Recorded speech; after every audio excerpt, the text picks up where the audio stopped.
Oi, gente. Bom dia. Vamos retornando? Bom dia, estamos escutando. Bom dia.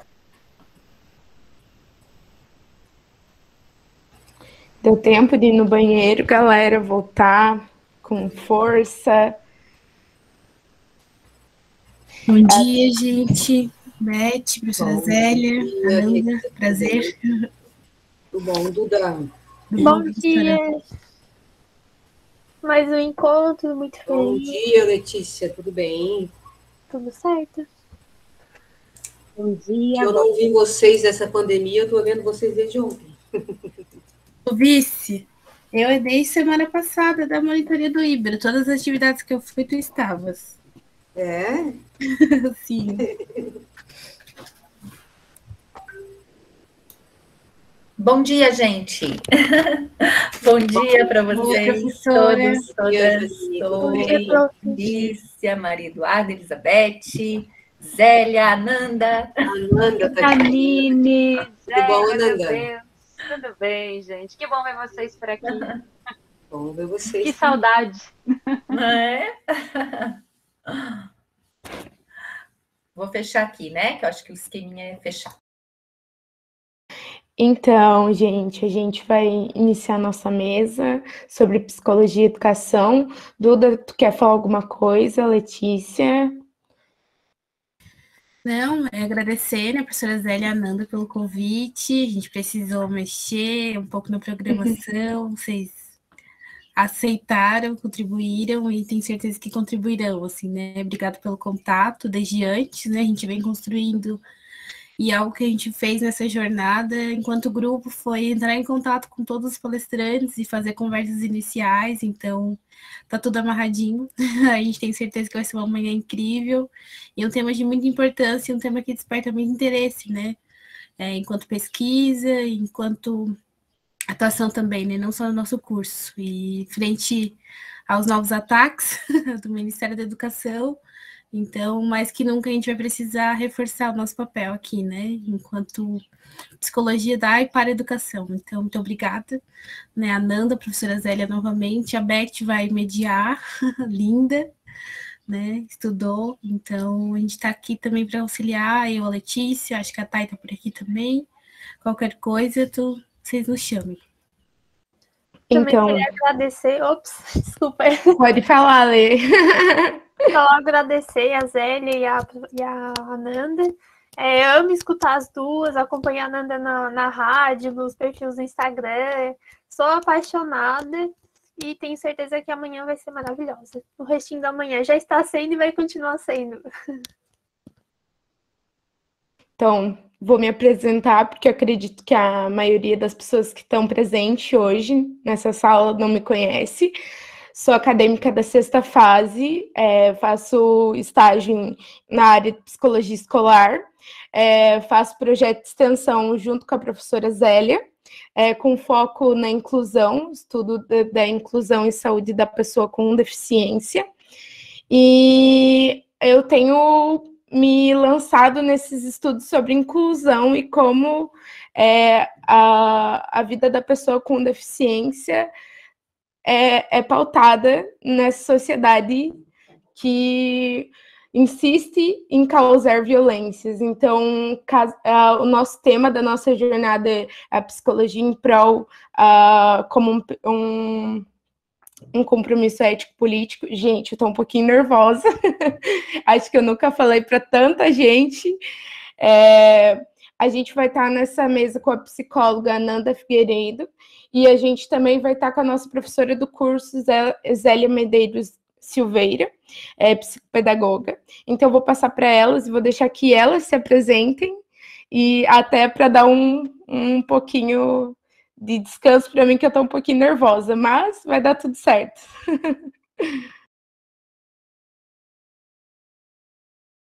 Então, passo a palavra primeiro para a Ananda e depois para a Zélia. Tá bem, então, obrigada, Beth. Meninas, muito obrigada. Primeiro dizer que estou muito honrada pelo convite e por estar aqui com a Zélia, que foi minha professora, com a Janine assistindo, já fiquei nervosa igual você, Beth. não tem como passar ilesa essa experiência. E dizer, então, que estou muito feliz por estar aqui, conversando sobre esse tema que é tão caro, né, na minha prática profissional, também na minha experiência pessoal, e que considero tão importante, com tanto tempo, né, com tanta carência de tempo para a gente discutir sobre. Então, sou Ananda, sou psicóloga formada pela Unesc, sou psicanalista winnicottiana, também tenho mestrado em educação, também cursado na Unesc, tenho outros percursos, outros estudos, aperfeiçoamentos, enfim, sempre pensando na psicologia, no diálogo entre psicologia e educação, nessa perspectiva marxista, omnilateral de formação humana, numa perspectiva libertadora, né, citando aqui, já parafraseando um pouquinho Paulo Freire, e, enfim, discutindo educação não violenta, educação positiva, e a partir desses referenciais que a gente vai conversar hoje aqui sobre violência educativa ordinária, que fica mais para daqui a pouco. Então, já de antemão agradecer e dizer mais uma vez, Zélia, que felicidade estar aqui contigo. Obrigada. Pode ser eu, porque eu vi que alguém levantou a mão aqui. Pode ser? Eu ia falar que eu esqueci de encerrar a gravação e começar outra. A gente mantém assim, a gente tá tudo bem para vocês gravar? Para mim tá tudo certo, tá? Ananda? Tá, então tá, a gente mantém. Então, pessoal, bom dia a todos e a todas. É com muita alegria que a gente está hoje aqui para compartilhar algumas das experiências que nós temos, né, com vocês acadêmicos. Assim, a gente tem assim, a gente tem vocês no nosso coração. Assim, não posso dizer outra coisa, assim, né? Eu olho para os rostinhos de vocês e isso me dá assim um sentimento, me dá uma saudade de vocês, me dá vontade de dar um abraço em vocês bem apertadas para poder matar toda essa saudade que a pandemia nos provocou. E para nós é com muita alegria, com muita satisfação, né? Como diz a Ananda, com muita honra que a gente está aqui buscando compartilhar esse momento com vocês. Quero agradecer muito a comissão organizadora, porque quando nos convida é porque confia em nós, né? Eu sempre tenho esse sentimento, porque tem aqui uma confiança.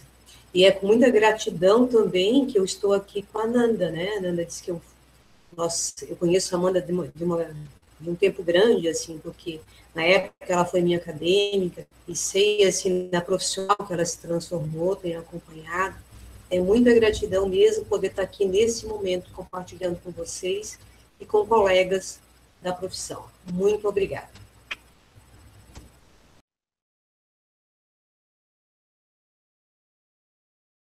Então, a gente vai iniciar com a Ananda, com a apresentação da Ananda. Ananda, tu quer que eu ponha para apresentar ou tu consegue apresentar? Eu acredito que seja melhor para você apresentar, que aí vai seguindo a tua fala conforme tu quer.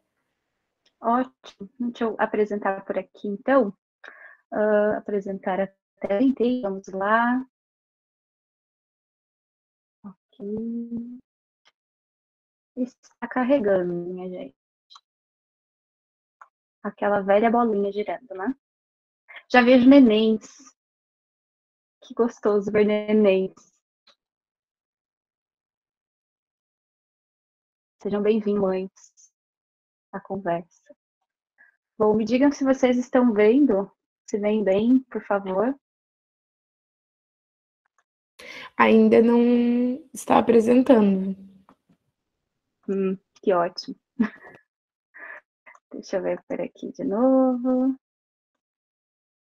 Momento de interromper e abrir novamente, então.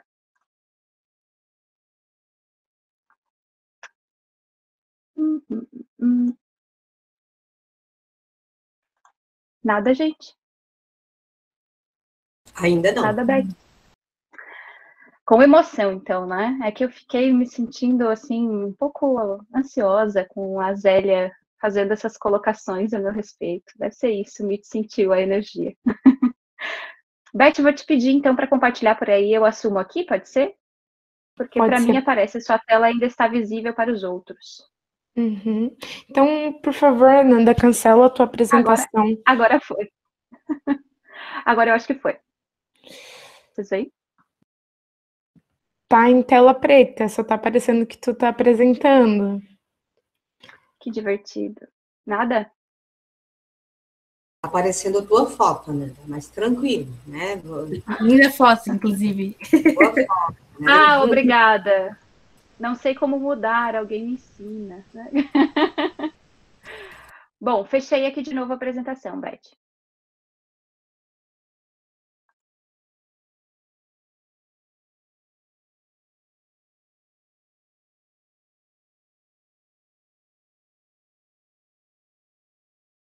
Se precisar que a gente compartilhe e nos manda no grupo.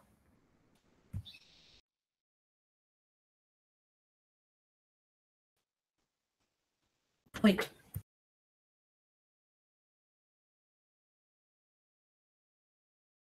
Bom, agora aparecendo. Vocês veem também? Sim, Ananda.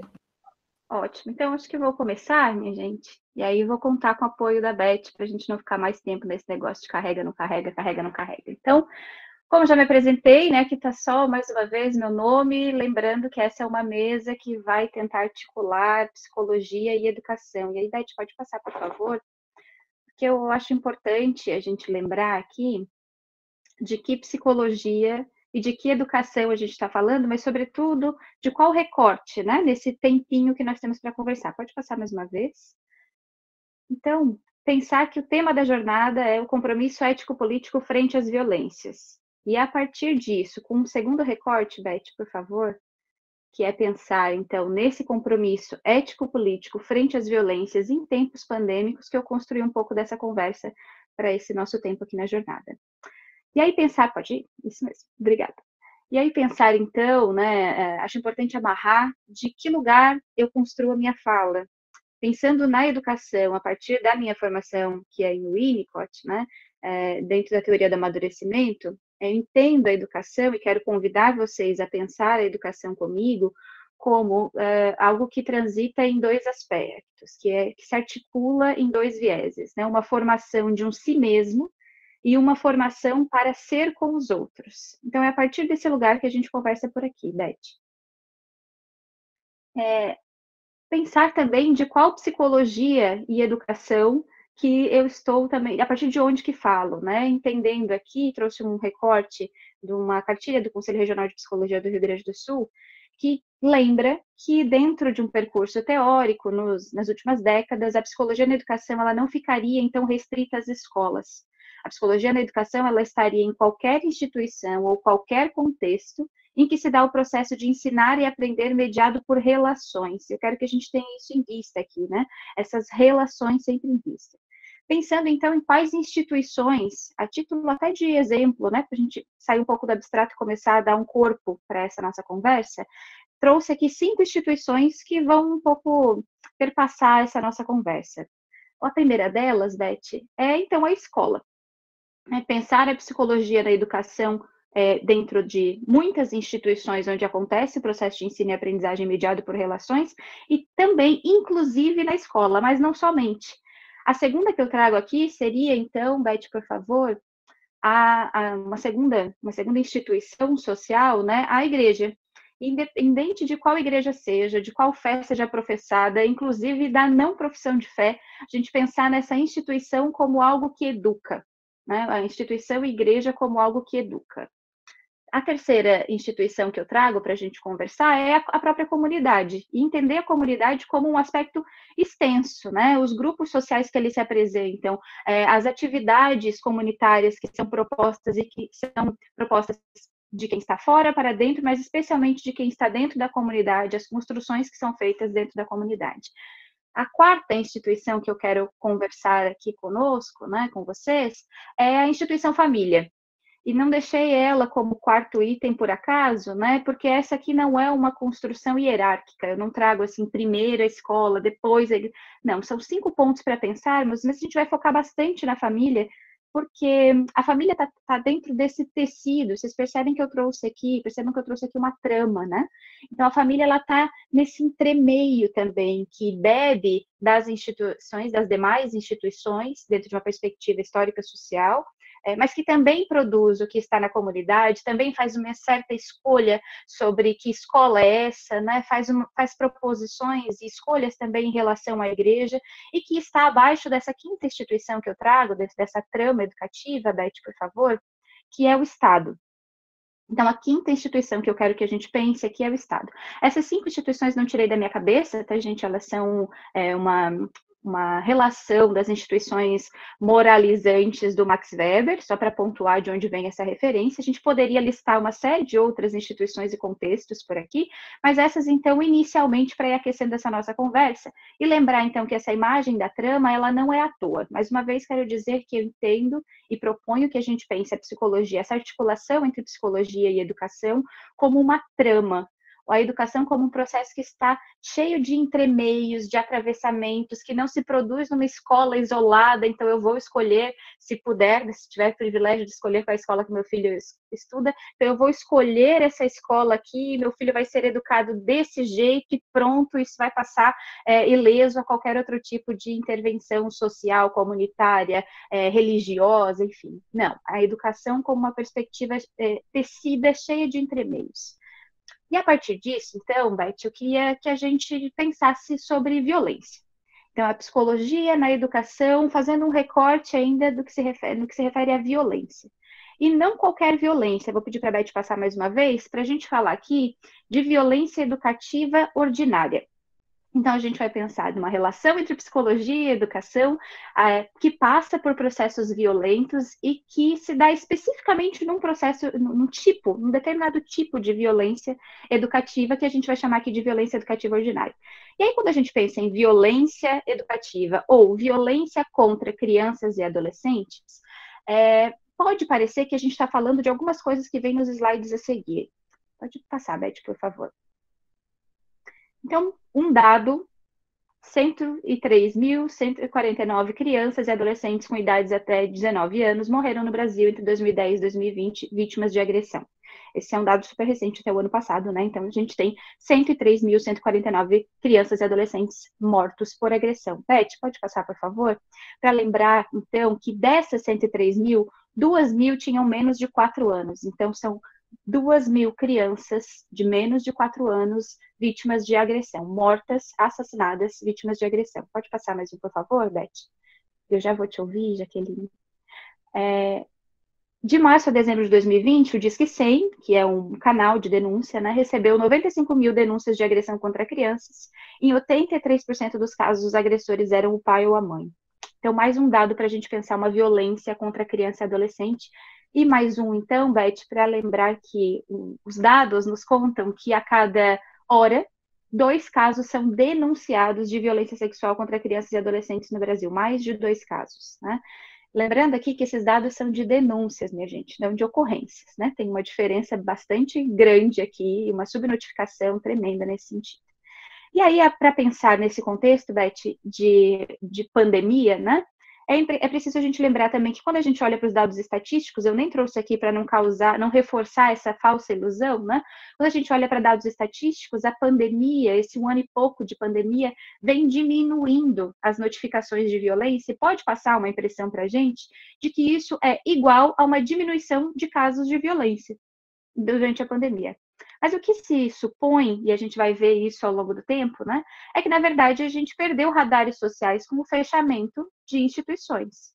Então, a escola, não é novidade para vocês, né, aqui, que a escola ela não tem somente esse caráter formativo, né, que uma padronização nacional dos currículos quer propor. A escola ela tem um caráter socializante e social também. E, nesse sentido, a escola está ali o tempo todo percebendo, se propõe, né, a perceber violências, denunciar, articular com conselhos municipais, enfim. Então, a gente perde essa socialização, porque também não é novidade, o tom que a criança recebe, o grau que a criança recebe de importância social está retratado no fato de que a escola foi uma das últimas instituições a abrir no momento de pandemia. Então, o serviço essencial era bar, né, o serviço essencial era balada, mas a escola não era um serviço social, o que também já vai, numa perspectiva de gênero, contar para a gente aqui do lugar desta mulher, mãe, que perdeu, né, retrocedeu em 30 anos a sua participação no mercado de trabalho. Só para dar um panorama geral. E aí, pensando ainda nessas violências, quando a gente pensa justamente numa violência contra a criança e adolescente, eu queria dar alguns rostos, porque eu acho que o nosso trabalho na psicologia também é sair um pouco desse número geral, abstrato, e começar a enxergar de quem a gente está falando. Então, quando a gente fala de uma criança que é vítima de violência, talvez a gente pense no menino Henry. Ou talvez a gente possa pensar, pode passar, Beth, por favor, na Isabela Nardoni, né, que é um nome famosíssimo e o pior tipo de fama que uma criança pode receber. Ou a gente pode pensar ainda, Beth, no menino Bernardo, né, que teve a sua vida levada, inclusive, a um projeto de lei que institui a Lei da Palmada, que muitos de nós costumam ainda negar. Mas aqui a gente tem, então, 3 crianças brancas de classe média alta, que foram assassinadas por figuras parentais, figuras educativas de referência na sua história. Aqui a gente tem um dado tipo de criança, um dado tipo de assassinato, de morte, de violência contra a criança com caráter educativo. Mas eu queria lembrar que não é só dessa criança que a gente está falando e nem só desse tipo de assassinato. Beth, por favor, pode passar para a gente chegar no Miguel. Miguel, se vocês não lembram, um menino que estava sob os cuidados da patroa e ele subiu de elevador e caiu do 9º andar, se não me engano. Então, aqui a gente tem um tipo de violência contra a criança também, que vem de uma instituição que não está dentro da escola, que não está na família, que está dessa estrutura que violenta crianças todos os dias e que chega na morte do Miguel. A gente poderia falar também, pode passar, por favor, da Emily e da Rebeca. Não sei se vocês se lembram delas, né? Mortas por tiros de bala perdida. E junto com ela eu queria trazer também João Pedro. Pode passar, por favor, Beth? João Pedro também vítima de 72 balas perdidas. Eu fico impressionada como diria Emicida, né? Existe pele alva e pele alvo. E a gente precisa lembrar disso aqui quando fala de violência educativa, e especialmente pensando nessas questões estruturais, né, que atravessam, que não está só ali na família, não está só ali na escola. Então é desse tipo de violência que a gente vai conversar aqui hoje. Beth, mais uma vez, por favor. E aí, eu vou trazer uma citação do Kant para a gente pensar na violência, gente. Então ele traz 3 aspectos, né, 3 premissas da sua teoria, e a segunda delas fala, essa é uma citação direta: eis porque a violência se constitui, então, como uma negação da dignidade do homem, independente das causas ou objetos que a animam. A violência, aliás, ele faz uma recomendação, né, de que aquele que o lê, então você, haja de tal forma que você use a humanidade tanto na tua pessoa, como na pessoa de qualquer outro, sempre ao mesmo tempo como fim e nunca como meio. Então, o que ele está nos lembrando aqui é que qualquer atitude desumanizante, qualquer atitude que tira daquele ser que está ali na nossa frente, o fato de que a humanidade dele é fim e que transforma a experiência dele, a vida dele, no meio de chegar a um fim que é meu, ou seja, me coloca numa posição verticalmente de mais importância do que a dele, essa é uma estrutura, uma relação de violência. E talvez fique muito abstrato pensar assim, e até difícil de articular com a infância, né? Porque pensar sobre esse tipo de violência na infância ainda é muito novo.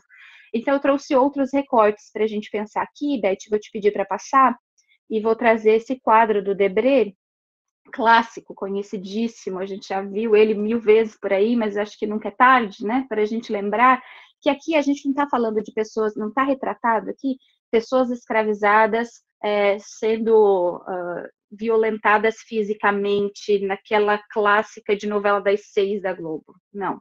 A gente está falando de pessoas escravizadas, violentadas com uma sutileza para quem está ali sentado na mesa, porque o desumaniza. Então, coloca essas pessoas, essa mulher preta, esse homem preto, essas crianças, né, numa situação de que os transforma num meio para chegar no meu conforto.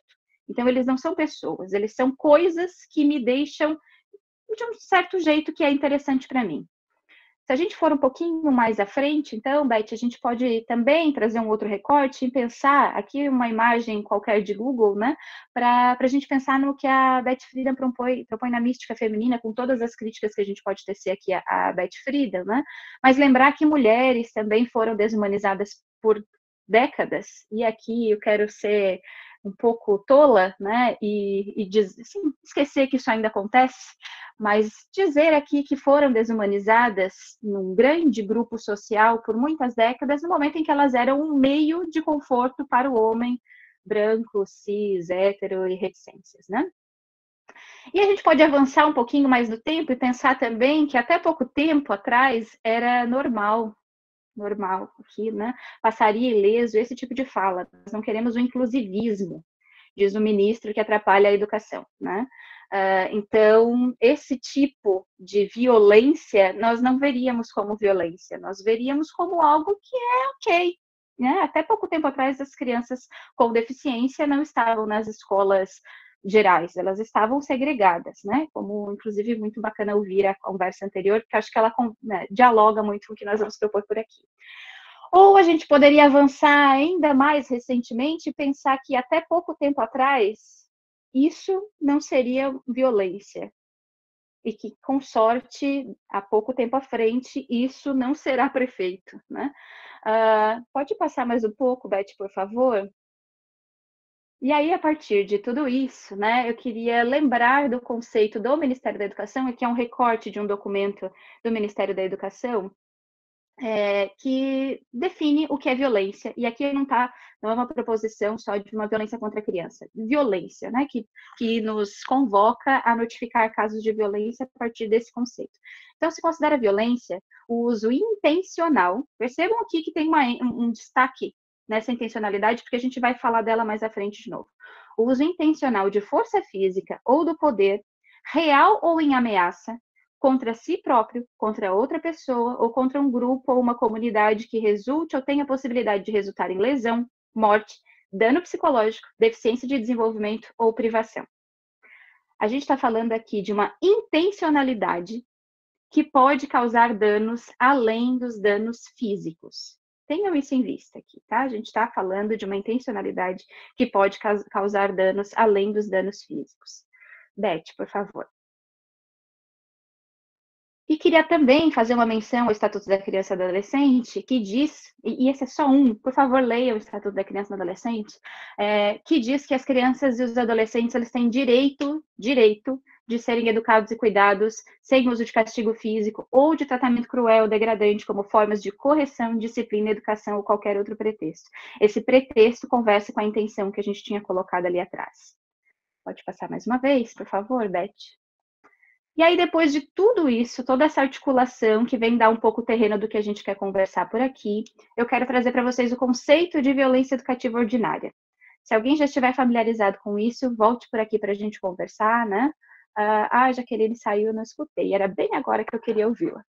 Mas volte, Jaqueline, e converse conosco daqui a pouco. A violência educativa ordinária, então, é uma expressão, um termo que, inclusive, a gente encontra pouco, quase nada nos artigos científicos brasileiros, né, nacionais.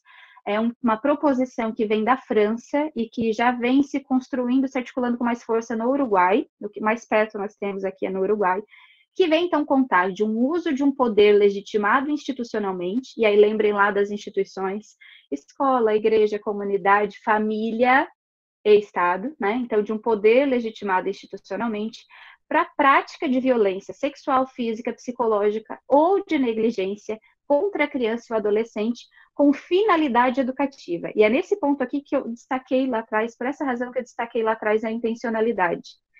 Tem uma finalidade educativa, tem uma intenção educativa, mas com este fim, os meios que eu utilizo desumanizam essa criança no momento em que a violentam fisicamente, e aí, óbvio que eu estou falando da palmada, por exemplo, né? Vamos falar mais disso daqui a pouco, mas que a violentam também psicologicamente, sexualmente, e pode parecer muito estranho a gente pensar numa violência sexual que tem finalidade educativa, né?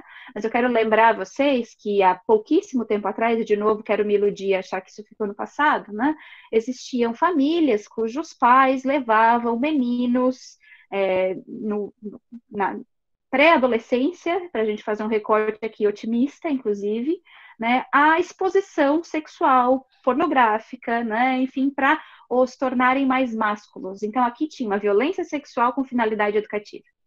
É desse tipo de violência que a gente está falando, e tem, portanto, as mais escrachadas, mas tem também aquelas mais sutis. Como é que a gente faz para perceber, então, além de todas essas articulações que eu já fiz até agora?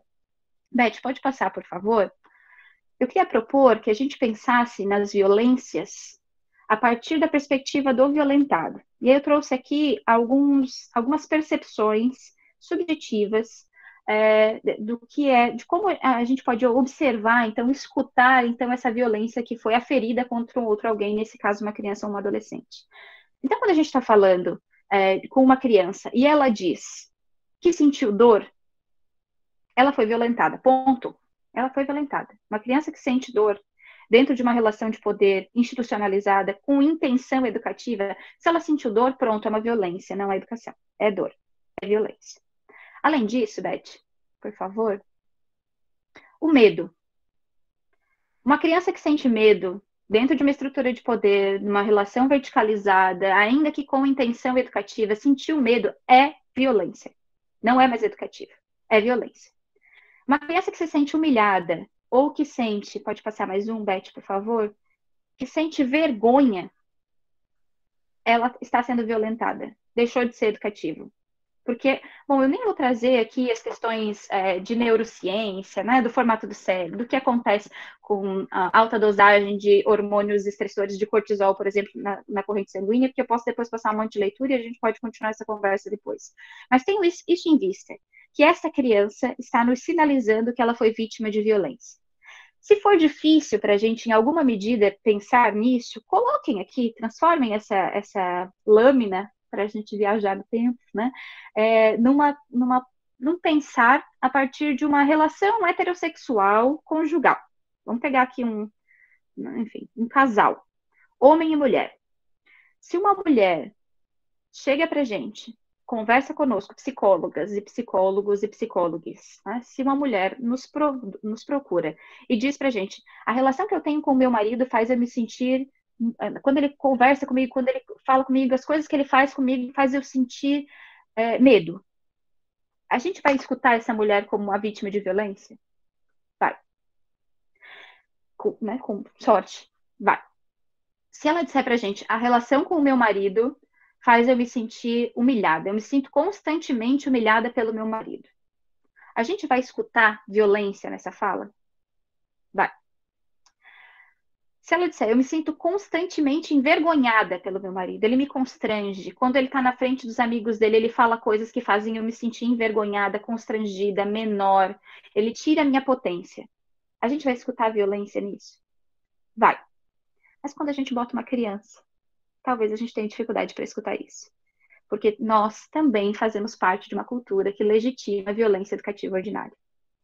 Queria incluir um quinto item dentro dessa lista, Beth, por favor, que é a partir do meu referencial psicanalítico, que são aquelas atitudes que impedem o gesto espontâneo. Então, o Winnicott vem propor, dentro da teoria do amadurecimento, né, que nós temos uma construção criativa, um modo de existir que é criativo, que é espontâneo, né, que tem potência ali. Quando, dentro de uma relação de poder verticalizada e hierarquizada, né, eu impeço a manifestação espontânea, criativa daquele indivíduo que está ali colocado, daquele sujeito que está ali colocado, quando eu digo para ele que não importa o que ele quer, importa o que eu quero, quando eu transformo ele num meio de chegar ao meu fim, eu também estou violentando esse sujeito. Eu também estou tirando dele a potência de agir espontaneamente, criativamente, né, de agir no que é mais próximo da sua integralidade. E aí, Beth, por favor, pode passar mais um? Eu queria, então, a partir disso, que a gente pensasse sobre algumas práticas educativas que são comuns. E eu fiz uma escolha aqui intencional da palavra, né, usar comum, porque eu quero aqui fazer uma menção estatística mesmo, aqui, né, que ela é comum no sentido de que acontece muito.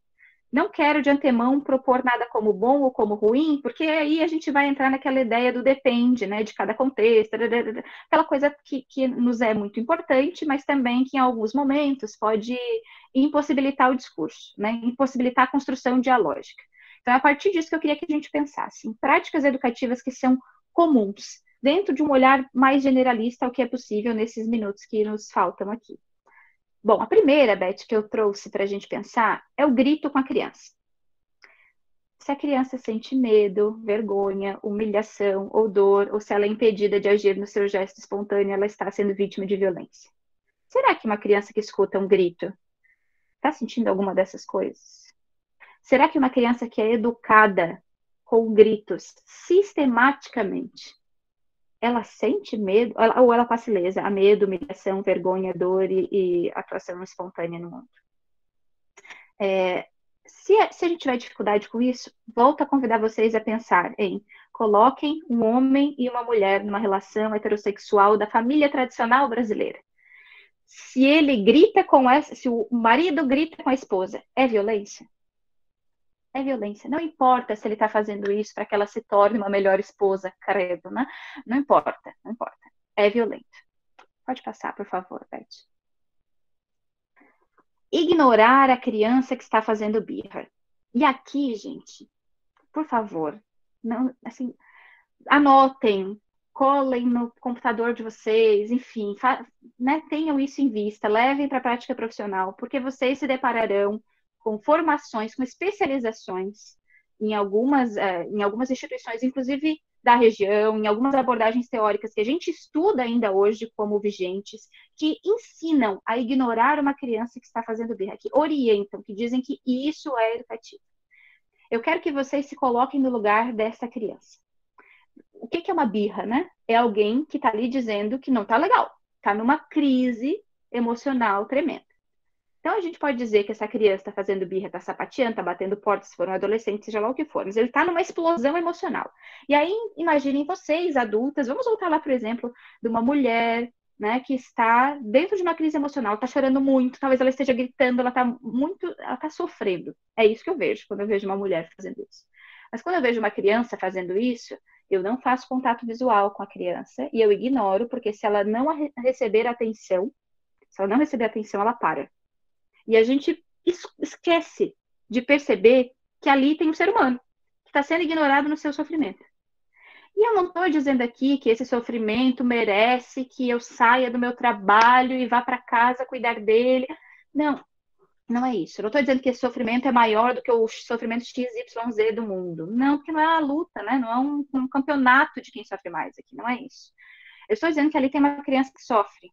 E que eu não vou dar para ela o que ela está pedindo necessariamente, se aquilo não for possível, por exemplo. Mas eu vou escutar o sofrimento dessa criança. Eu vou perceber que existe um sofrimento ali. E eu não vou usar de estratégias violentas que causam medo, humilhação, vergonha, dor, ou que a impedem de agir criativamente no mundo para educá-la, para fazer com que ela pare de ter birra, porque isso leva ao meu conforto. Lembram lá da cena do jantar brasileiro do Debré, né? Além disso, eu quero aqui só fazer uma pincelada, porque eu sei que a Zélia vai falar disso muito melhor do que eu, né? E lembrar que existe uma teoria do desenvolvimento infantil. E que qualquer processo de tornar algo a ser consertado dentro dessa linha do desenvolvimento infantil é um processo de violência, de uma criança que está fazendo birra, vamos lá, que idade tem essa criança? Se ela tiver do alto dos seus 2 anos, por exemplo, né? Ela está numa fase extremamente egocêntrica do desenvolvimento, realmente esperado, ela precisa passar por isso é do próprio desenvolvimento. Então, se eu nomeio, uso da minha linguagem para chamar aquilo de birra, né, e lembrando que nós somos seres de linguagem, quando eu chamo de birra, eu já estou sendo violenta. Ou quando eu digo que essa criança está fazendo muita birra, ela é muito agitada, ou ela é hiperativa, né, e medicalizo essa criança, que é o que a Zélia vai trazer depois, e eu não vou queimar a largada aqui, de novo, é um tipo de violência. Bom, pode passar, Beth, por favor. Cantinho do pensamento. Cantinho do pensamento é uma prática educativa indicada também em alguns manuais parentais, né?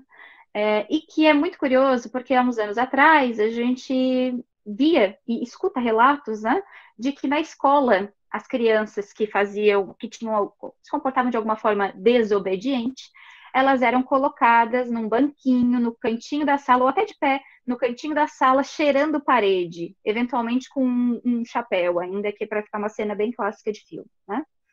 E aí, isso não, imagina, se a professora da minha filha coloca ela para cheirar a parede, isso é um absurdo extremamente violento. Mas eu, do alto do poder institucionalizado, legitimado institucionalmente da família, posso colocar o meu filho, a minha filha, sentada num cantinho, sozinha, para pensar sobre suas ações. E isso me parece educativo. Beth, por favor. Retirada de privilégios. retirada de privilégios talvez seja um dos aspectos mais controversos aqui, né? Mas imaginem de novo o marido e a esposa lá, né, da nossa querida família tradicional brasileira. E aí o marido diz para a esposa que se ela não lavar a louça, ele vai tirar o cartão de crédito dela. Retirar um privilégio. Quando eu retiro um privilégio que não está relacionado, que não tem, enfim, que não faz parte de um combinado, de um aspecto formativo comunitário, realmente. Quando eu tiro um privilégio, eu estou dizendo, isso, eu tenho poder, você não tem poder, você me deve obediência, e se você não me obedecer, eu vou lhe punir. Logo, violência. Pode passar, Beth. Recompensa por bom comportamento. Recompensa por bom comportamento também é bastante controverso. Qual é o problema da recompensa por bom comportamento? Ah, Nanda, mas eu estou dando uma coisa legal para essa criança, eu estou dando joinha, eu estou dando um carimbinho sorrindo, eu estou dando uma balinha, eu estou dando chocolate, eu estou dando XYZ para a criança. Porque ela se comportou bem. Qual é o problema da recompensa por bom comportamento? Porque quem que está dizendo o que é um bom comportamento? Um bom comportamento para quê? A quem interessa esse tipo de bom comportamento? Eu quero que a gente lembre aqui dos processos de obediência entre adultos. Quando é que a gente recompensa bons comportamentos? Se a gente for lá para quem estuda psicologia organizacional, né? O que é a recompensa por um bom comportamento, minha gente? Não se chama nem um benefício. Não entra nem no programa de benefícios da organização. A gente está dizendo assim, ó, se você não me importa, você não me importa. Você é um meio de chegar ao meu fim. Se você fizer isso, eu te recompenso. Se não, você perdeu a sua recompensa. Pode passar, Beth, por favor. Por outro lado, permitir inteiramente que a criança escolha por si também é um tipo de violência, porque a negligencia. Então, eu quero deixar bem claro aqui que o que a gente está falando não é deixemos as crianças agir na sua total potência criativa, sem limite. Não, limites são organizadores psíquicos, nós precisamos de limites. A prova disso é que, se a gente for para uma relação conjugal respeitosa, não violenta, existem limites estabelecidos dentro dessa relação. Qualquer relação não violenta também tem limites, também tem o que pode e o que não pode, mas não são limites arbitrários.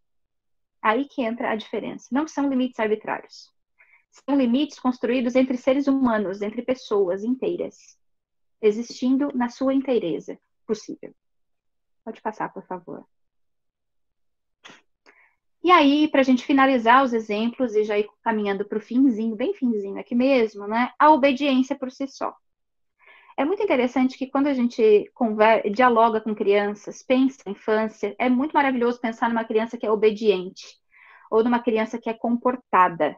Né? É muito bacana para o adulto.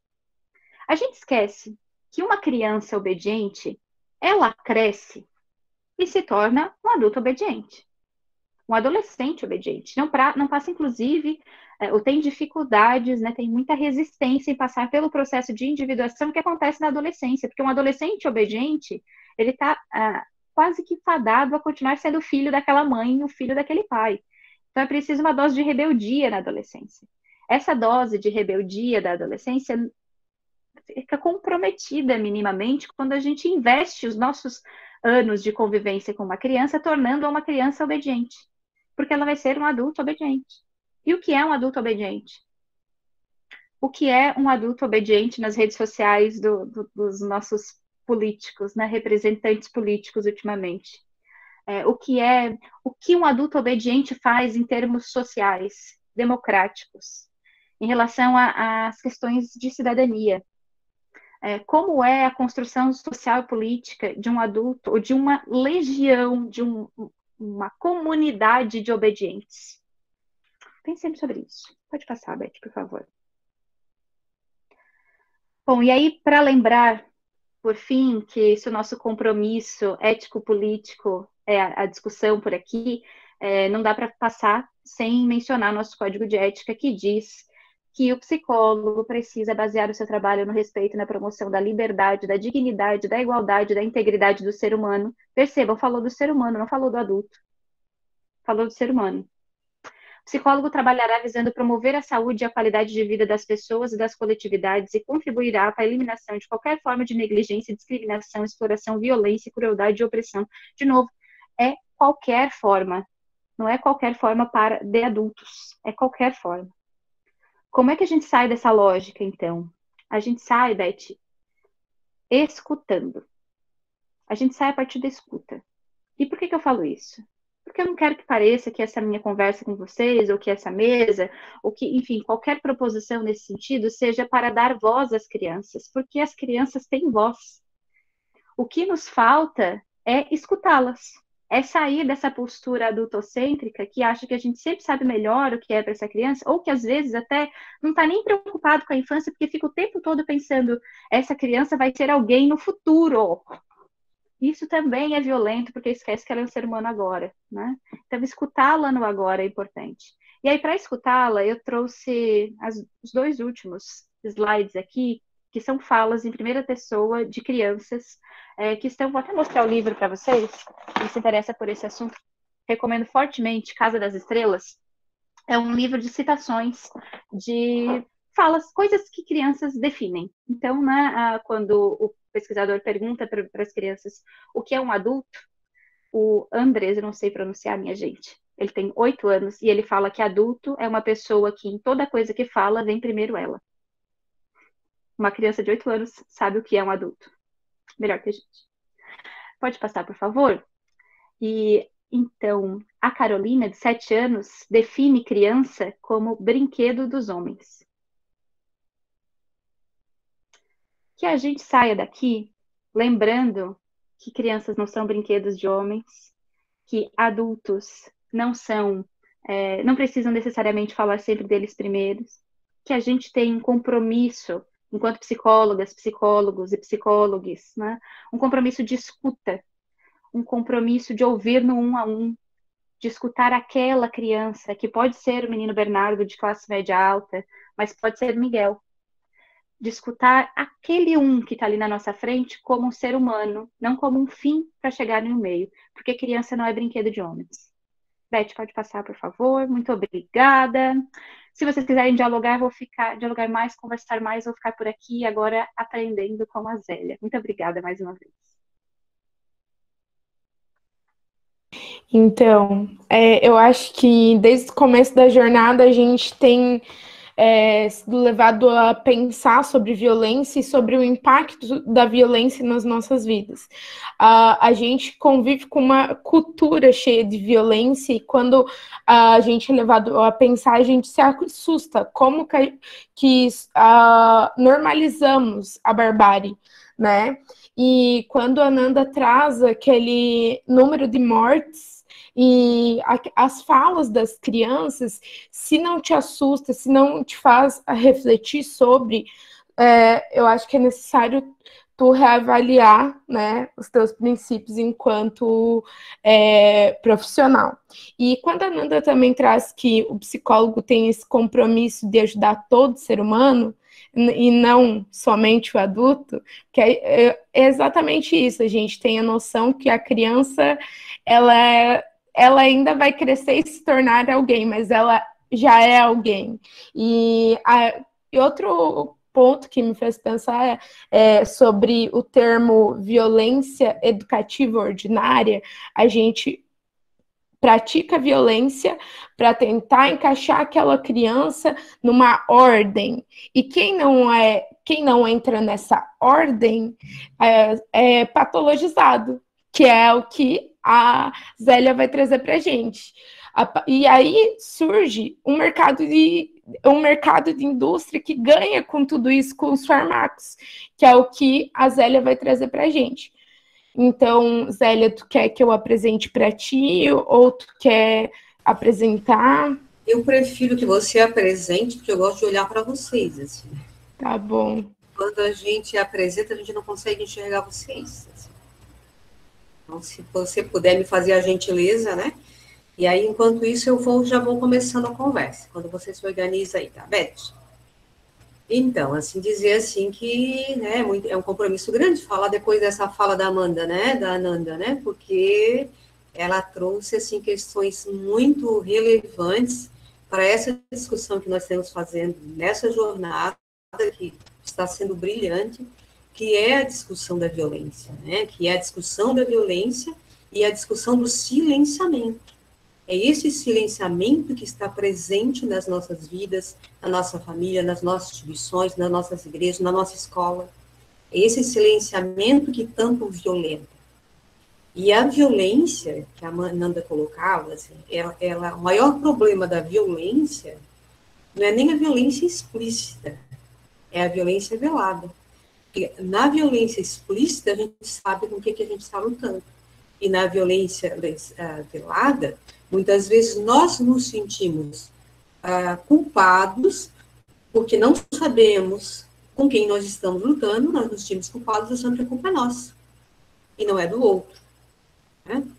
E dizer assim, né, de que este cenário que nós estamos discutindo em relação à questão da patologização, que a gente está discutindo agora, né, vai discutir nesse momento, não dá para pensar neste sofrimento, não dá para pensar na patologização, sem o sofrimento que nós estamos vivenciando na realidade atual.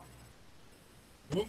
Eu estava consultando ontem as notícias, nós estamos com 579 mil mortos pela Covid.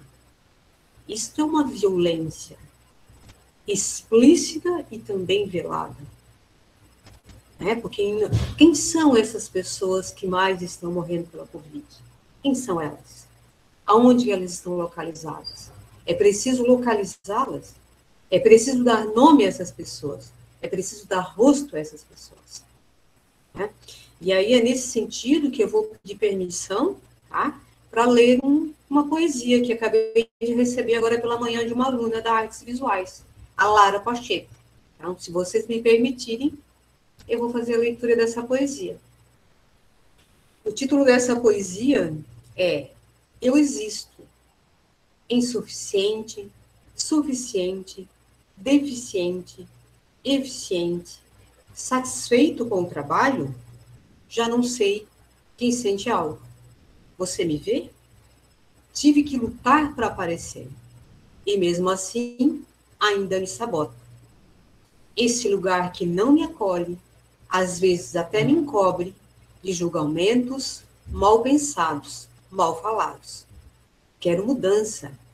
Não sabia que era tão longe a chegada dessa corrida que nunca parece ter fim. Me acabo em mim. Me construo dos últimos destroços que vocês deixaram. Já não me reconheço. Um novo recomeço. Num mundo nada adaptado. Apto para seguir adiante. Onde, num futuro relevante, a luta resultou no levante de uma comunidade ofuscada. Então, volto a me ver num reflexo de água, talvez um pouco bagunçada, mas entendendo, enfim, que enquanto uma comunidade for oprimida, enquanto for sofrida a vitória, enquanto for ferida a nossa existência, eu ainda serei resistência. Então, é com essas palavras assim que eu quero iniciar essa discussão sobre a questão da patologização e da medicalização da aprendizagem, as patologias da infância. Recordando aquilo que a Beth colocava anteriormente, né? Acho que se a dor do outro, ela não me afeta, então a dor deve ser maior do que a dele. Porque nós estamos nos desumanizando. Seguimos, Beth?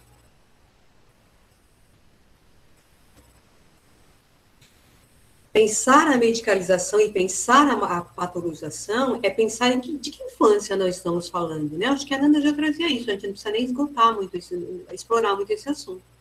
Né? Que infância é essa?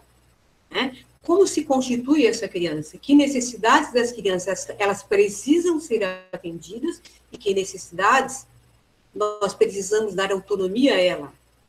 Todas as infâncias são iguais? Existe uma criança que é universal?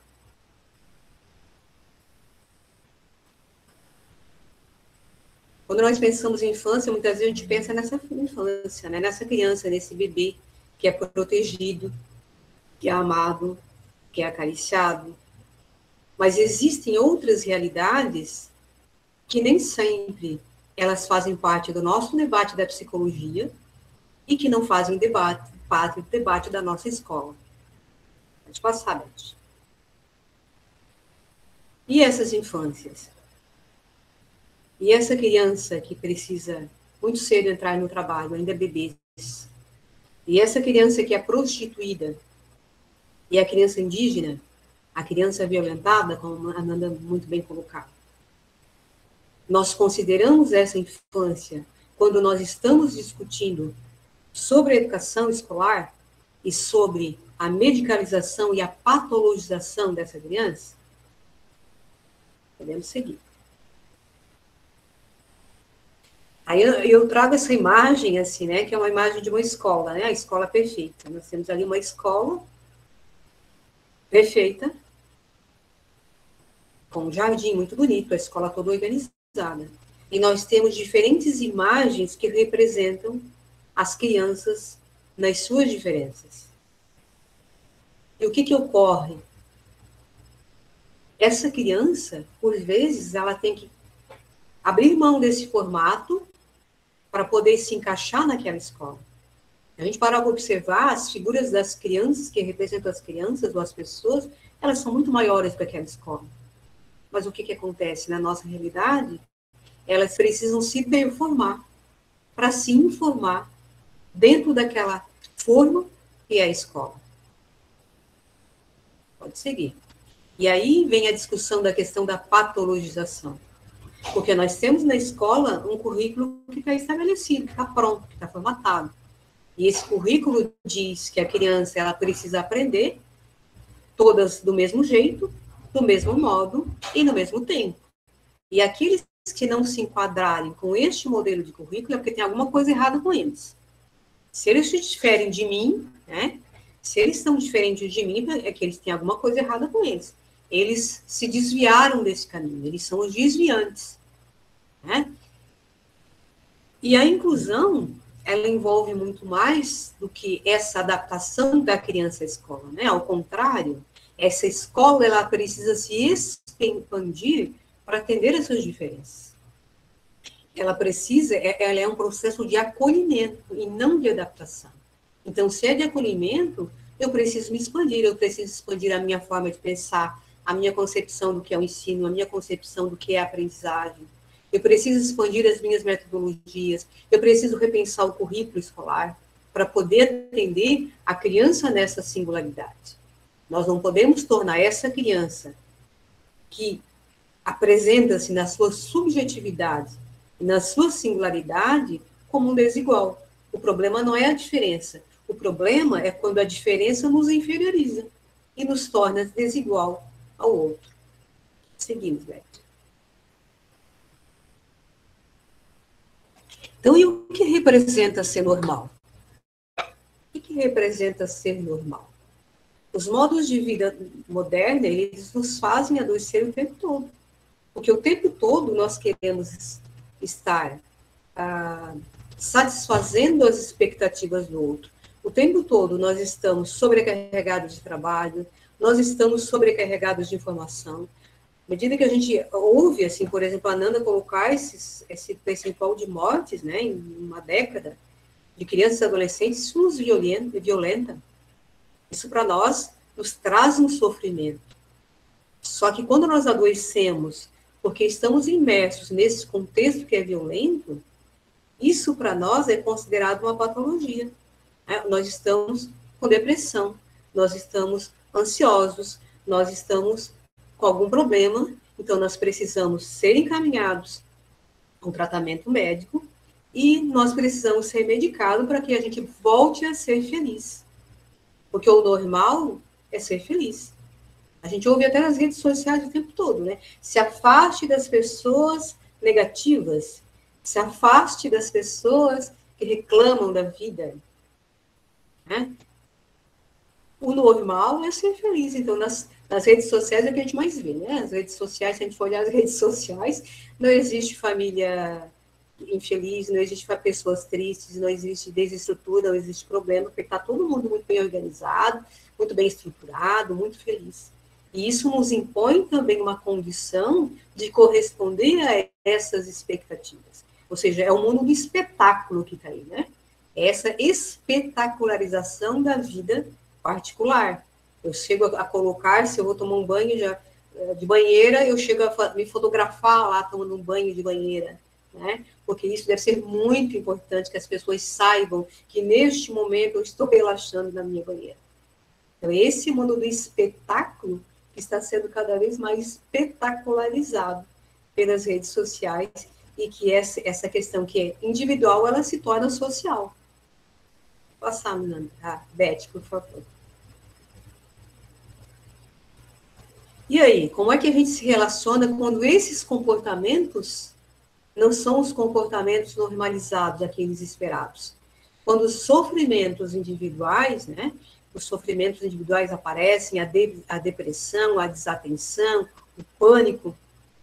Por vezes, isso principalmente na escola, não só na nossa vida individual, mas na escola, a gente precisa silenciar esses sofrimentos, porque eles não são desejáveis. Essa criança que está sofrendo, ela não vai conseguir aprender.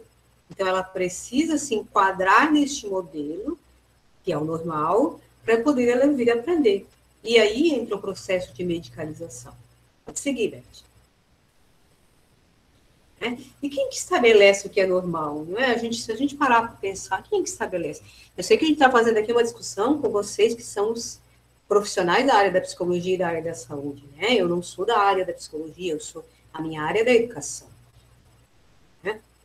Só que nós sabemos também que entre os profissionais da psicologia tem aqueles que super defendem, né, a medicalização, o diagnóstico precoce, inclusive, né, quanto mais precocemente essa criança for diagnosticada, melhor será a intervenção.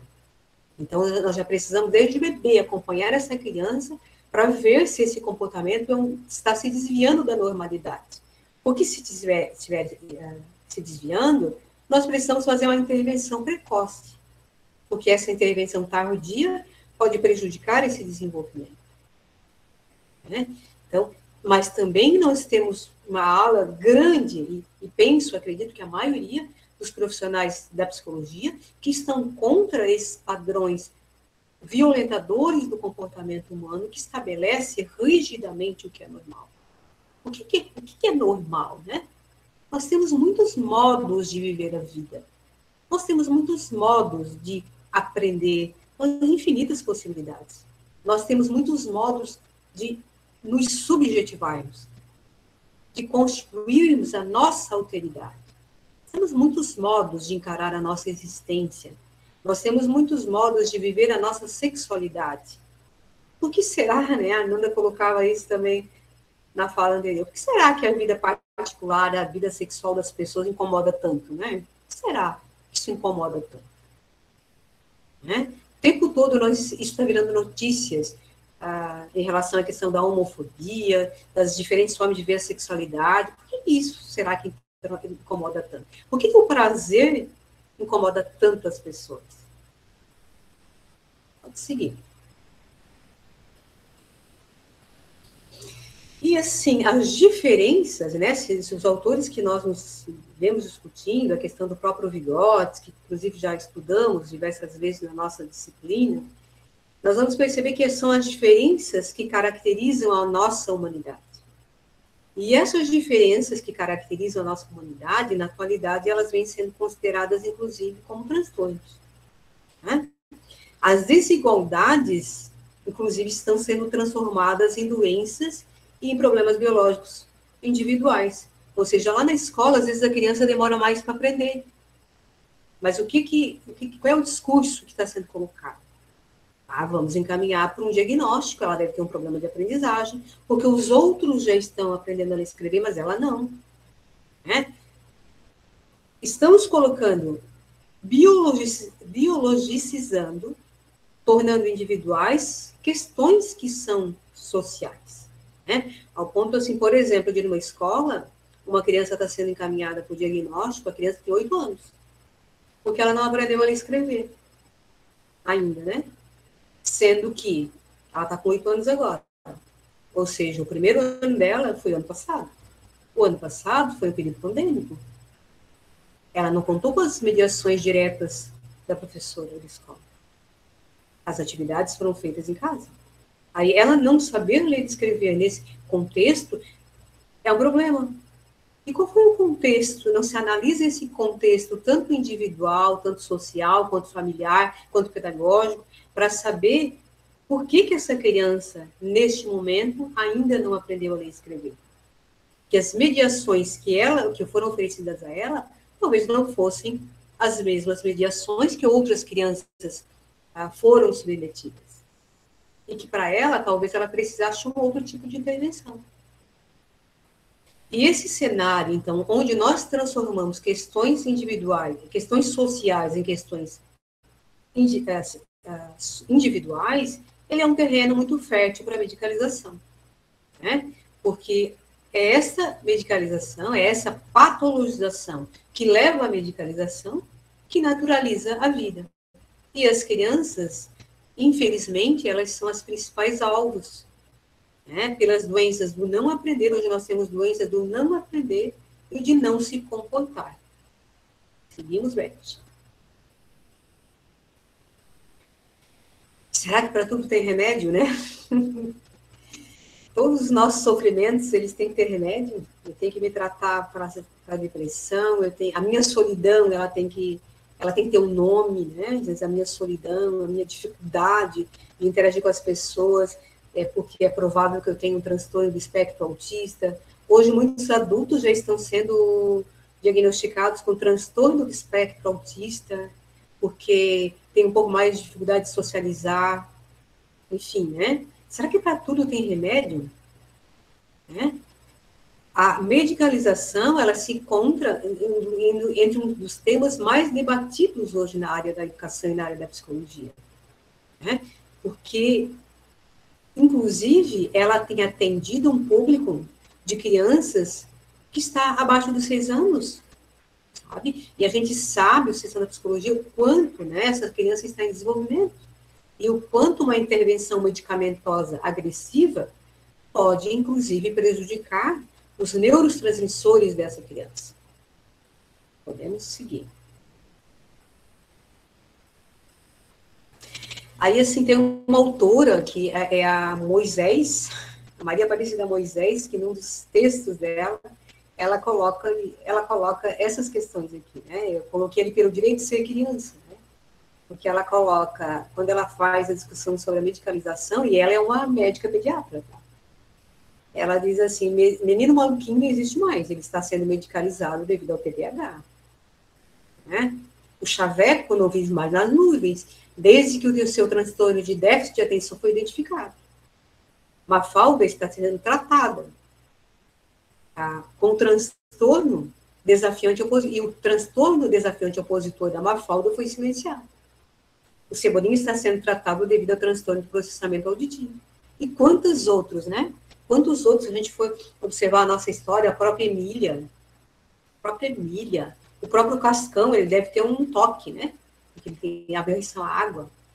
Então, quantos dos nossos personagens hoje, que caracterizaram a nossa infância, a infância de muitas das nossas crianças, deveriam estar sendo tratados com transtorno, eles não poderiam ser normalizados. Seguimos. E aí a pergunta que a gente faz é sempre, né? A pergunta, inclusive, que a gente faz aos professores. Parece que tudo se resolve com a medicalização. E aqui, gente, eu não estou dizendo que não tenham crianças, que não existam transtornos e que não existam crianças que, para poder se organizar, precisam do medicamento, tá? Nós temos sim, né?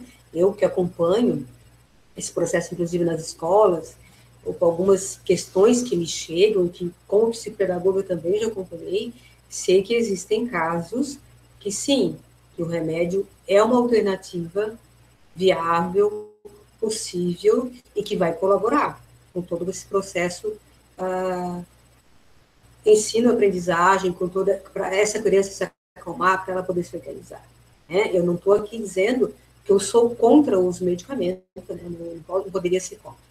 O que eu estou sendo contra é essa prescrição desenfreada de psicotrópicos para crianças, né? Sem diagnóstico, inclusive, apurado, sem que as causas sociais, individuais, familiares estejam sendo contextualizadas. E se a gente adentrar no contexto escolar, a gente vai perceber que isso é muito forte. Tá? Um dos principais medicamentos, a gente sabe que é utilizado hoje, né, é o Ritalina, né, que hoje tem o nome de Concerta, né? Tanto é que uma pesquisa da Anvisa revelou que 700% da prescrição de Ritalina aumentou 700% a prescrição desse medicamento para crianças entre 2013 e 2012. 700% é muita coisa. Tá? E ainda, assim, o mais estranho, assim, é que esses dados também demonstram que essa medicalização, ela decai, né? Ela aumenta no período do segundo semestre, nos finais dos semestres, e ela decai nos períodos de férias, né? O que será? O que será que ela decai? Continuando.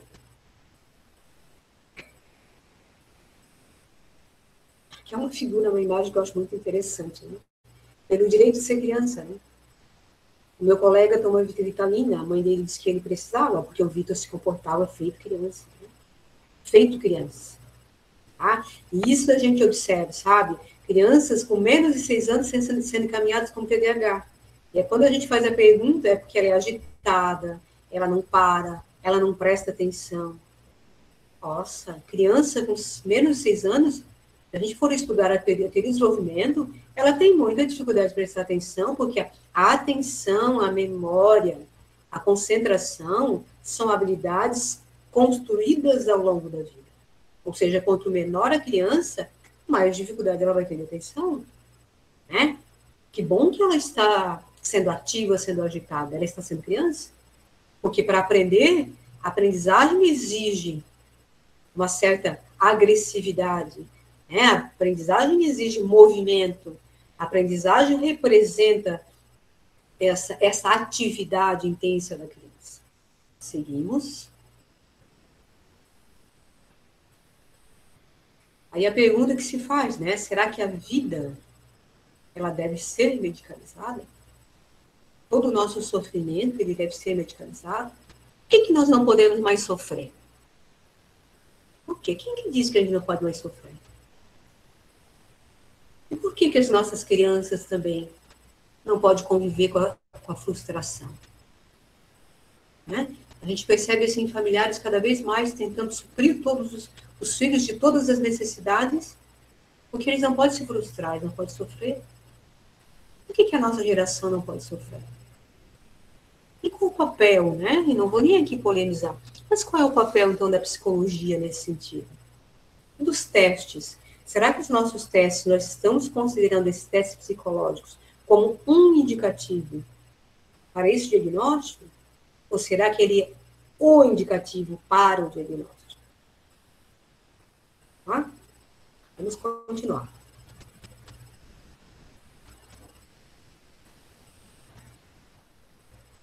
E a gente percebe, assim, que o carro-chefe, né, da medicalização é o TDAH. Nós estamos percebendo também muitas crianças sendo medicadas hoje com antidepressivos e ansiolíticos, ao ponto de uma pessoa me dizer, né, uma mãe me dizer, que a criança dela com 6 meses de idade apresentava dificuldade para dormir e o médico receitou um remédio controlado para que essa criança fosse dormir, para que essa criança dormisse. Ou seja, ele não perguntou como é que era a situação da mãe, estava passando por um problema psicológico, estava ansiosa, estava com excesso de trabalho. Ele receita o remédio para a criança de 6 meses. Né? Existe um TDAH, um TOD, ou um silenciamento dessas crianças. Ok? Só assim, por uma questão de dados, né? Em 1943, quando o autismo ele surge nas pesquisas, ele era considerado um quadro raríssimo, de 0,04% das crianças apresentava esse quadro. Hoje se estima que uma em cada 80 crianças tem PA. Da mesma forma, o transtorno bipolar aumentou significativamente. E o TOD? Será que a criança ela não pode ser reduzida ao seu diagnóstico? Né? E a questão mais séria, assim, que eu percebo do diagnóstico, não sou contra o diagnóstico, vou repetir novamente, né? Esses profissionais da psicologia são profissionais que fazem diagnóstico. Eu, como psicopedagoga, também tenho essa incumbência. Eu sou contra esse diagnóstico feito de forma descontextualizada, sem considerar as questões, considerando as questões sociais como individuais. Né? E aí, assim, o problema é que o diagnóstico, ele cria a identidade. Então, a criança, ela já diz, eu sou um autista. Eu tomo Ritalina porque eu tenho problema. Né? Porque eu sou hiperativo. Ele mesmo já se identifica como. E o problema é que quando a criança aceita, né, quando ela aceita esse diagnóstico, é porque os adultos já aceitaram, né, os professores aceitaram, já incutiram essa questão. Quando a criança aceita esse diagnóstico se cola nela. E ela passa a ser o seu diagnóstico. Ok? Assim, eu nem vou colocar, porque vocês já conhecem essa questão, né? Alguns critérios que são considerados pelos psicólogos e médicos no diagnóstico de TDAH. E pelo psicopedagogo também, muitas vezes, né? Não consegue prestar muita atenção, comete erros em tarefas, descuida nos trabalhos, não consegue manter a atenção, parece não estar ouvindo, não segue instruções, tem dificuldade de se organizar as tarefas, evita, não gosta, ou se envolve contra a vontade nas tarefas. Aí eu pergunto, se essa tarefa é interessante, prazerosa, a criança apresenta esses mesmos problemas? Será? Quem nunca apresentou todos esses critérios aqui, fazendo algo que não gostava de fazer, né? Lendo um texto que não tem afinidade, fazendo uma disciplina que não se identifica? Quem nunca apresentou esses critérios aqui? Eu apresentaria todos numa tarefa que eu não gosto de fazer, e muito mais. Né? E aí, assim, eu percebo, assim, né? Inclusive, assim, até uma atividade que fiz com uma criança agora 2 semanas atrás. A criança tinha todas essas questões aqui e muito mais diagnosticadas. Aí, quando eu propus um jogo que ela adorava, a criança ficou 30 minutos comigo no jogo e perguntando e querendo saber mais. Né? Inclusive, a criança que dizia assim, ó, ela tem aversão a letras. Ela, por iniciativa própria, tentou ler o que estava no jogo. Porque tinha uma frase na cartela do jogo, ela tentou ler. E a criança tinha aversão a letras. A professora dizia, não dá letras para ela, porque ela tem aversão. E eu não fiz isso. Mas ela, por iniciativa própria, ela tentou ler o que estava na caixa do jogo. Né? Então, eu estou trazendo essa questão, assim, sabe, gente, assim, ó, mais uma vez dizendo, não sou contra o diagnóstico, ele é necessário, né? Mas nós precisamos relativizar o poder do diagnóstico, relativizar o poder do teste. Ele é um dos elementos, né? A criança é muito mais do que seu diagnóstico. Ok? E você, né? O que você pensa sobre isso? Seguimos. E como abrir questões de partida que permitam pensar a infância e suas patologias de modo que, entre a neurobiologia e o diagnóstico, possamos encontrar a criança. Né? A Nanda falava disso, assim. Nós falamos sobre a criança, mas não deixamos a criança falar sobre ela. Nós não perguntamos para ela o porquê do comportamento dela, o porquê do sofrimento, o porquê da birra. Nós falamos sobre ela e nós não a escutamos. Ok? E a psicologia, né? Qual é o papel da psicologia, então? Num evento que nós estamos discutindo a questão da violência, a questão do silenciamento, né? E o compromisso ético, político e social da psicologia. E essa frase eu trago do próprio Conselho de Psicologia, que eu acho brilhante, assim, né? Que diz: uma vez classificados como doentes, as pessoas tornam-se pacientes e, consequentemente, consumidoras de exames, tratamentos e terapias e medicamentos que transformam seu corpo e sua subjetividade em problemas, alvo da lógica medicalizante, que deverão ser sanados individualmente. Acho que brilhante essa colocação do Conselho de Psicologia. Parabéns. E se o diagnóstico estiver equivocado? Acho que essa pergunta a gente precisa se fazer muito antes de dar um diagnóstico, né? E se ele estiver equivocado?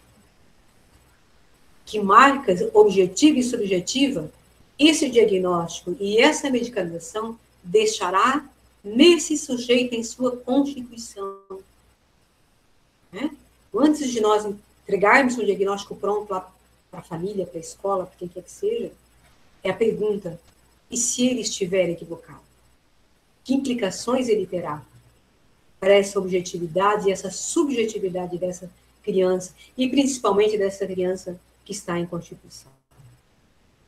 Pois não.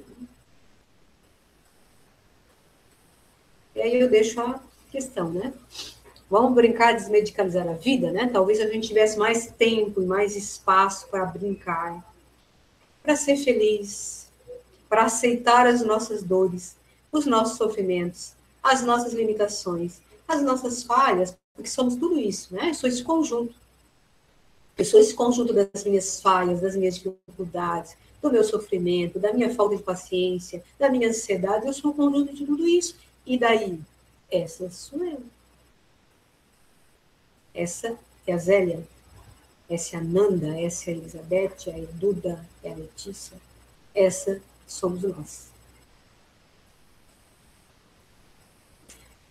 E muito obrigada a vocês. Foi um prazer muito grande poder estar aqui com vocês nesse momento. Muita gratidão de poder compartilhar esse momento tão rico com a área da psicologia, que é uma área que eu amo tanto, com esses alunos que eu tenho uma verdadeira paixão. Muito obrigada. Então, A gente te ama. Ai, eu não posso falar nada que eu sou fã da Prof. Zélia. Tá orientando, né? Sim. Então, conforme as falas da professora Zélia, a gente é levado a pensar como essa criança que é rotulada muitas vezes por um diagnóstico se constitui. Claro, gente, deixando muito claro que a gente que em nenhum momento está caindo numa polaridade que a gente é antidiagnóstico, não queremos testes, não queremos remédio, não é isso. A gente está falando numa perspectiva de cuidado com os diagnósticos, cuidado, porque muitas vezes a criança só está expressando o modo dela de ser criança, né? E, gente, a nossa palestra, o nosso evento tá previsto até 11h30. A gente tem 8 minutos, agora 7, para debates, e a gente vai abrir um pouquinho. Quero agradecer vocês que acompanharam até aqui. A gente terminar quase 11h30 com 92 pessoas é bastante coisa, muita gente querendo ouvir, muita gente querendo saber sobre, e é importante que a gente venha conhecer, porque a educação e a psicologia se fazem como um campo construídas juntas, né? E eu queria passar a palavra agora para a Duda, ela quer falar? Sim, tenho perguntas, né? Acho que não sei se vai seguir. Vou tentar elaborar, vamos ver se sai uma pergunta, se sai mais uma posição.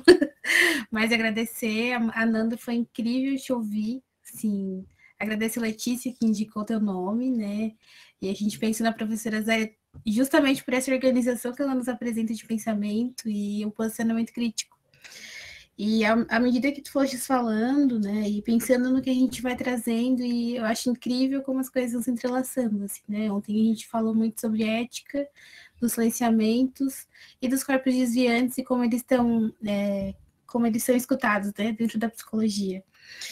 E eu fiquei pensando, quando tu fala sobre as violências educativas ordinárias, e tu parte do marxismo também, né, no materialismo histórico dialético, para falar de como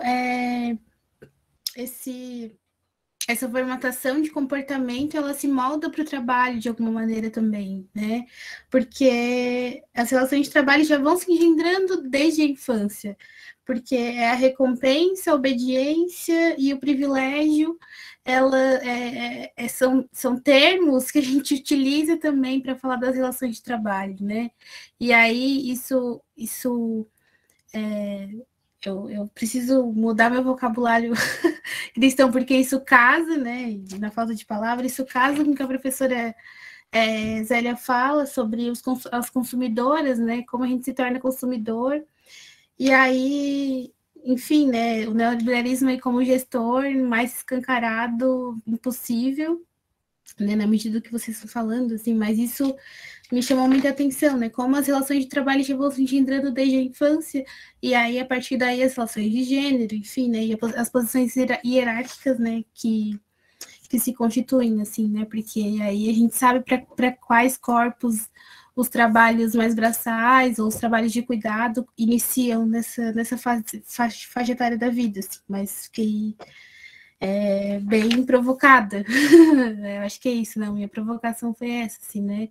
De como se engendra desde um princípio mesmo, né? E aí por isso que a gente fala que é estrutural e estruturante nessas relações de gênero, raça e classe. Então, muito obrigada. Me provocou. Que bom, Duda. Que bom ouvir como isso te afeta, né? E te escutando agora, acho que é importante a gente fazer essa demarcação mesmo, né? Se a gente extrapolar um pouquinho, ou se pelo menos a gente pegar uma especificidade, né? Quando uma família privilegiada dentro desse estrutural, né? dessa estrutura realmente, escolhe que escola seu filho vai estudar. Com base em que ela está fazendo essa escolha? Olhemos para as escolas da nossa região. Né? Quando a gente escuta uma família, eu trabalhei atendendo crianças por uns bons anos, quando a gente escuta essa família dizer, vou pôr nesta escola porque ela tem um bom índice, um bom resultado nos vestibulares. A gente já está falando de uma escolha desde a educação infantil que é pensada para a vida profissional. E essa é a própria organização de uma violência contra a infância, porque a criança não é a criança, é o que ela um dia será. Né? Então, eu vou falar sobre ela porque o que ela é não me importa. Me importa o que esse vir a ser da infância, né? O que ela será no futuro. E lembrando que até essa escolha, ela é para alguns corpos, né? Ela não é para todos. Então, para esses que não escolhem, o que está guardado? O que está guardado para essa criança cuja família não pôde escolher? Né? Que espaço profissional está marcado para ela? A própria organização do currículo escolar, das atividades, das tarefas. Né? O que é a tarefa? Por que a criança na primeira série, na segunda série, ela tem um período todo de aula e um outro período todo de tarefa para fazer? Né? Páginas e páginas de tarefa doméstica, né? De tarefa... Não me lembro qual é o nome que está se usando agora, mas isso que a gente faz em casa para mostrar para o professor no dia seguinte. Se não é a própria conformação dos corpos, né? Deixar essa criança sentada por 8 horas por dia, no fim das contas. Então, bem, acho que essa provocação daria mais 30 minutos de conversa, né, Du? Tem mais, né? Teve duas participantes da jornada que, enquanto estava rolando a palestra, enquanto a Nanda falava, a Zélia falava, ergueram a mão. Eu anotei a Milene e a Jaque. Não sei se elas estão aí, se tiverem, gostaria de abrir o microfone, falar alguma coisa.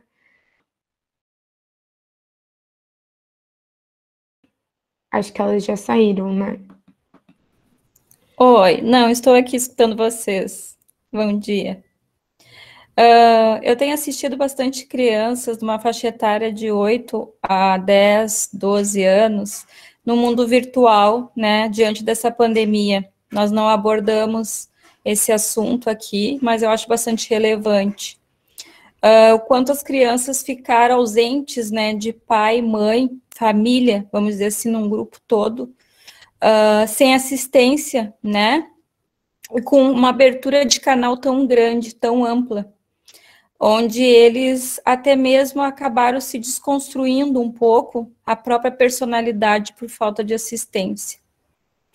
Retornando às escolas, as crianças tiveram uma dificuldade muito grande, né, bastante significativa, no fator de socialização, onde eu achei as escolas aqui do Sul despreparadas ao receber essas crianças.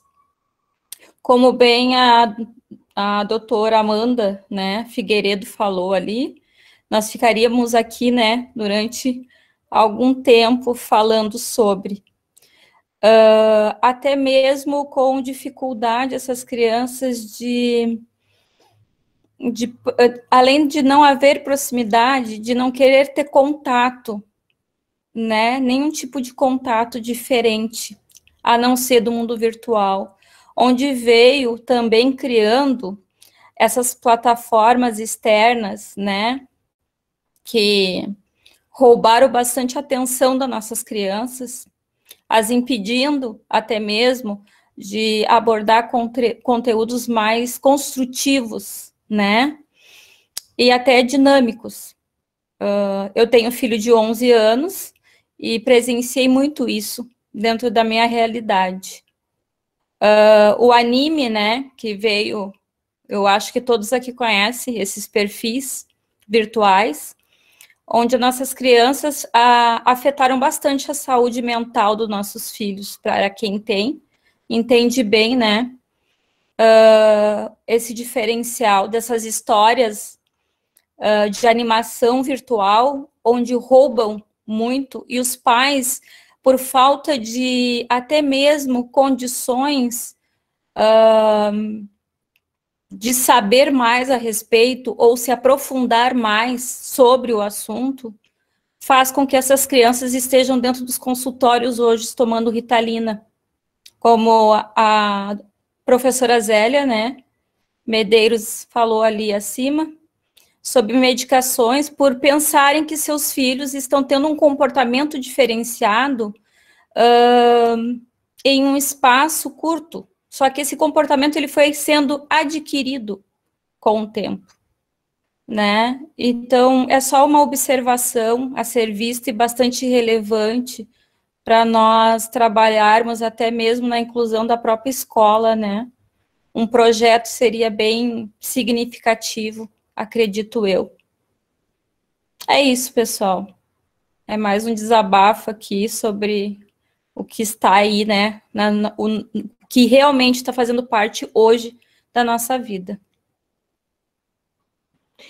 O que tu traz, Milene, é algo bem pontual e eu acredito que pode ser anotado para tema da próxima jornada, porque a tecnologia está aí e é uma coisa que a gente tem que aprender a trabalhar, e até entraria uma psicoeducação aí para a gente trabalhar com esses modelos parentais num mundo globalizado. Mas... pode contar comigo, tá?